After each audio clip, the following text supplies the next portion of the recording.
Okay, welcome to part two. This recording software only allows me to record 10 minutes at a time. That's why I have to do multiple parts. These two guys actually did beat me into Bitcoin. They did. Maybe there's 5 big managers right now that are invested in Bitcoin with $100 million. Maybe there's 5. But I'm thinking in the future there might be 100 of these guys. So while I'm not going to beat these two guys, I might beat the next 98 guys who decide to put $100 million into Bitcoin. So if that wasn't clear in the last episode, that's kind of the game here. You want to get your money in before someone decides to throw in $100 million. And who knows how many more hedge fund managers will follow. I'm thinking that'll be a continuing trend where more of these hedge fund managers decide to throw lots of money in. And if that happens, and if you get your money in before they all do, you're going to probably make some good money. Matter of fact, there are entire countries that might start buying Bitcoin. Iran now accepts Bitcoin if you want to buy their oil. So you could have entire countries buying Bitcoin, which would just send the price sky high. This is the 4th reason I am fully invested now in Bitcoin with my savings. And now I'm going to just totally ruin your brain by telling you I am actually about to sell all of my Bitcoin. Either, I don't know, tomorrow or a week from now or a month from now. Probably within a week. I don't know. I'm going to sell it. And the reason why, well, what you're looking at here, it's a different coin. This is called Chainlink. This is a chart of Chainlink, but this chart is not priced in US dollars. You can price things in US dollars. You can price things in Canadian dollars. You can price things in Australian dollars. You can price things in gold. You can price things in cotton. If you wanted to trade your TV for 150 pounds of cotton to your neighbor, you could do that. You could figure out the price of your television in cotton. What you are looking at here is the price of Chainlink, and it is priced in Bitcoin. And all you need to know about this chart is that as this price moves higher and higher and higher, what you're seeing Chainlink outperform Bitcoin. So at the beginning of this chart, as price really is moving up, Chainlink is really outperforming Bitcoin. And then price comes down and crashes. While it's coming down, Bitcoin is outperforming Chainlink. Then it goes up again. Chainlink outperforming Bitcoin. Well, what's the long-term trend here over the last 2.5 years? Over the last 2.5 years, that's when Chainlink started. This says days since inception. Well, ever since Chainlink came out, the long-term trend is that it is outperforming Bitcoin. So if that continues, if Bitcoin were to go up 2 times in the next 2 years, well, Chainlink might go up 3 times in the next 2 years. If Bitcoin were to go up 3 times in the next 2 years, Chainlink might go up 5 times in the next 2 years. So I am selling all of my Bitcoin. I am moving it into Chainlink, which has been outperforming Bitcoin for the last 2 years.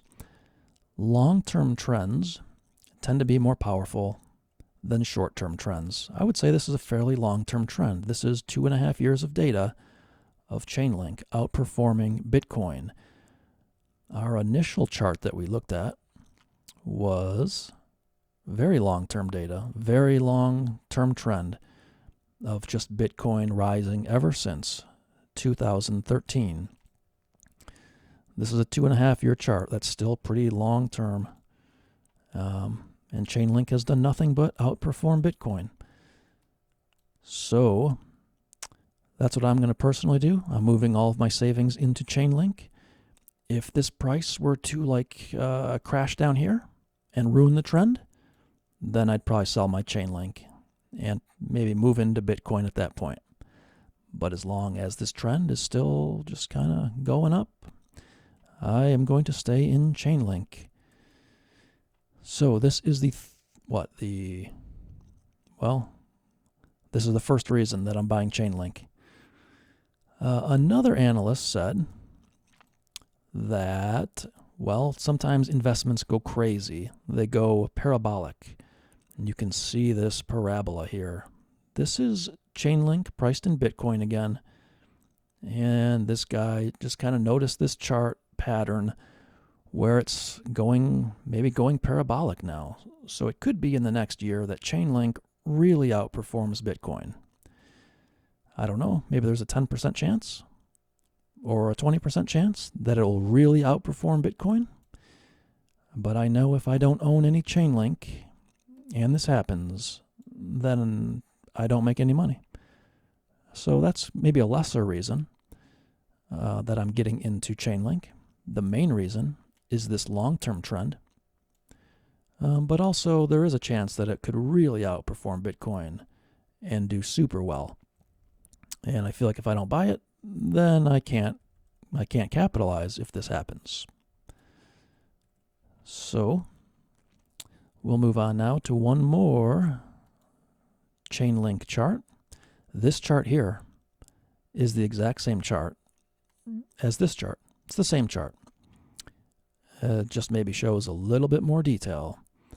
So you can see we're kind of in this channel here. Price just kind of likes to stay in channels. This upward trend, these green lines. And here, this is probably, 4 months ago. Price is moving up. Chainlink outperforming Bitcoin. We get to the top of the channel. What happens? We kind of bump our head and go the opposite direction. The opposite direction, well, when we go in the opposite direction, Bitcoin is outperforming Chainlink. And now we're down here to the green line again, which is a support line that could hold. If it holds, that means the next move would be a move where Chainlink really starts outperforming Bitcoin again. And who knows, it could do something like that. So I bring this chart up because maybe right now it's better to buy Chainlink, maybe. So I'm about to move all of my savings into Chainlink, I think. I don't know if I'll wait for it to come all the way down to the green line. It's already pretty low in the channel. If this price were to keep falling, I'd probably move into Bitcoin, because at that point, this whole idea of this channel is kind of dead.